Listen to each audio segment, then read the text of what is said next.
Hello everybody, thank you for joining me. I'm Miss Jocelyn. I'm going to read you two very special stories tonight. The first one is Duck Skates by Lynn Berry, and the second one is by one of my all-time favorite authors. Her name is Jane Yolen, and she wrote Owl Moon. I hope you enjoy them. Get all cozy and snuggly under a blanket and in your jammies, and stay tuned. Duck Skates by Lynn Berry.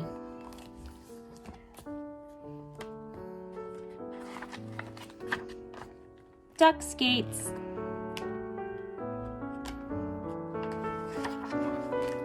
Wake up, wake up! Two ducks shout, snow is falling. All ducks out. Two ducks run for their bright new boots, race for the snow in their new snowsuits.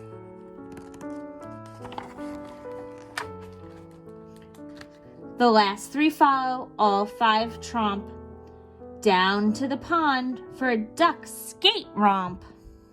5 ducks toss, 10 boots in a jumble, lace up skates and begin to stumble.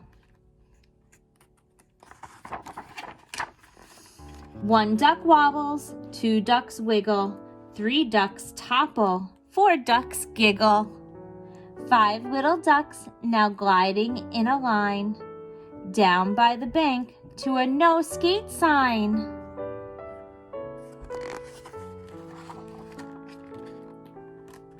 The sign says stop. The sign says snow. 2 ducks grin and the ducks all go. The first 2 lead with a duck skate dash. The last 3 chase, and the ducks all crash. 5 little ducks land deep in snow. 3 ducks duck when the first 2 throw.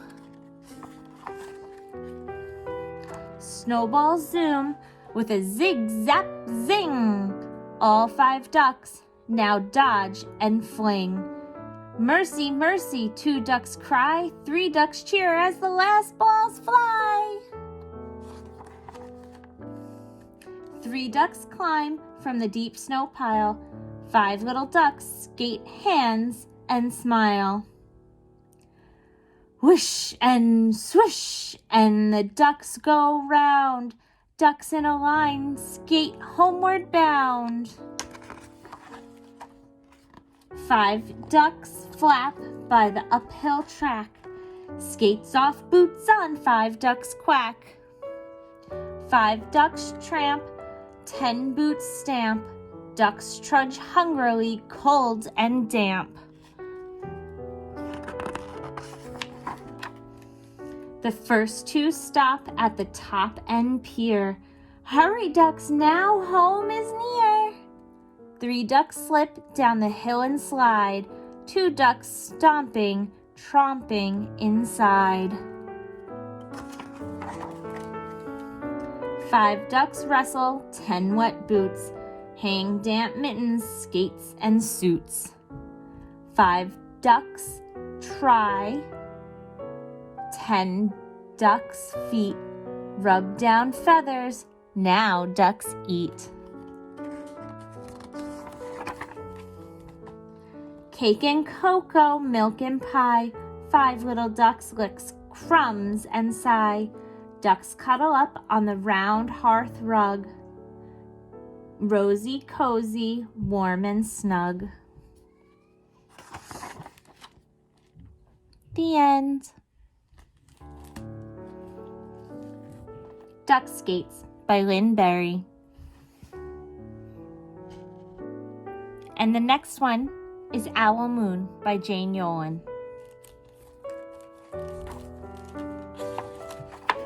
Owl Moon.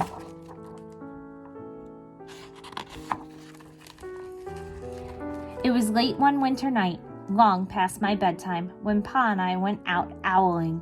There was no wind. The trees stood still as giant statues, and the moon was so bright the sky seemed to shine. Somewhere behind us, a train whistle blew, long and low, like a sad, sad song. I could hear it through the woolen cap Pa had pulled down over my ears. A farm dog answered the train, and then a second dog joined in. They sang out, "Trains and dogs," for a real long time, and when their voices faded away, it was as quiet as a dream. We walked on towards the woods, Pa and I. Our feet crunched over the crisp snow, and little gray footprints followed us. Pa made a long shadow, but mine was short and round.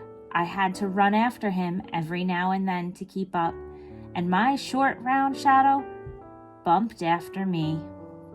But I never called out. If you go owling, you have to be quiet. That's what Pa always says. I had been waiting to go owling with Pa for a long, long time. We reached the line of pine trees, black and pointy against the sky, and Pa held up his hand. I stopped where I was and waited. He looked up, as if searching the stars, as if reading a map up there. The moon made his face into a silver mask.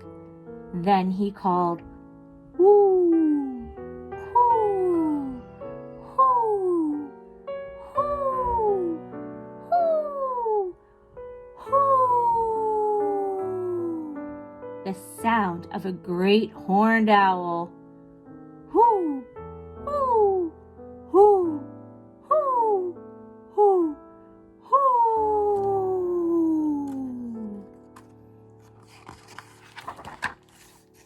Again, he called out, and then again. After each call, he was silent, and for a moment we both listened. But there was no answer. Pa shrugged, and I shrugged. I was not disappointed. My brothers all said, sometimes there's an owl, and sometimes there isn't.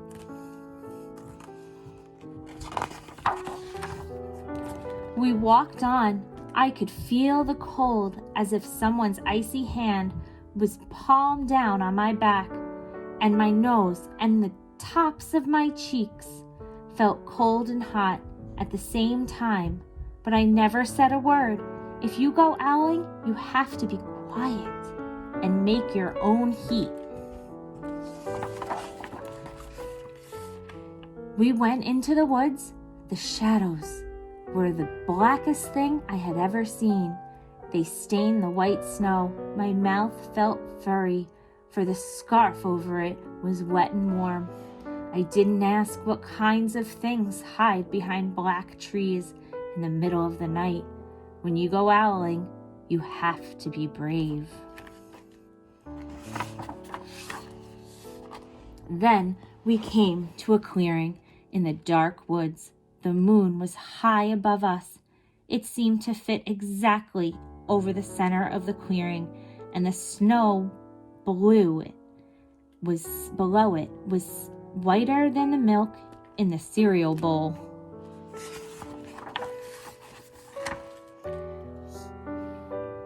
I sighed, and Pa held up his hand at the sound. I put my mittens over the scarf over my mouth and listened hard, and then Pa called, "Hoo! Hoo! Hoo! Hoo! Hoo! Hoo! Hoo! Hoo! Hoo! Hoo!" I listened and looked so hard my ears hurt and my eyes got cloudy with the cold. Pa raised his face to call out again, but before he could open his mouth, an echo came threading its way through the trees. "Hoo! Hoo! Hoo! Hoo! Hoo!"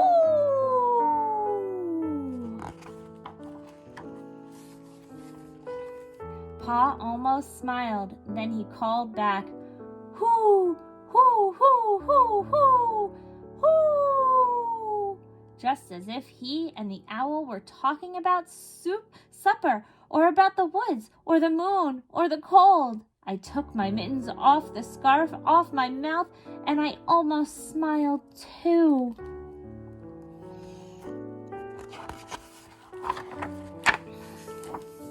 The owl's call came closer from high up in the trees on the edge of the meadow. Nothing in the meadow moved. All of a sudden, an owl shadow, part of the big tree shadow, lifted off and flew right over us. We watched silently, with heat in our mouths, the heat of all those words we had not spoken. The shadow hooted again, and Pa turned on his big flashlight and caught the owl just as it was landing on a branch.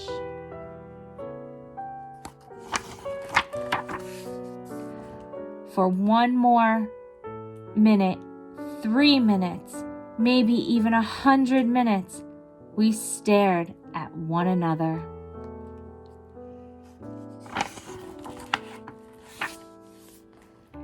Then the owl pumped its great wings and lifted off the branch like a shadow without sound. It flew back into the forest. "Time to go home," Pa said to me. I knew then I could talk.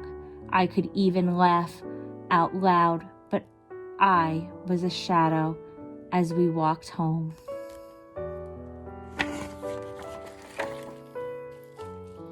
When you go owling, you don't need words or warm or anything but hope. That's what Pa says, the kind of hope that flies on silent wings under a shining owl moon. The end. This has been Owl Moon by Jane Yolen. Thank you everyone for joining me. Have a wonderful evening. Sweet dreams. Thank you everyone for joining me. I hope you enjoyed my stories. Have a wonderful night and sweet dreams.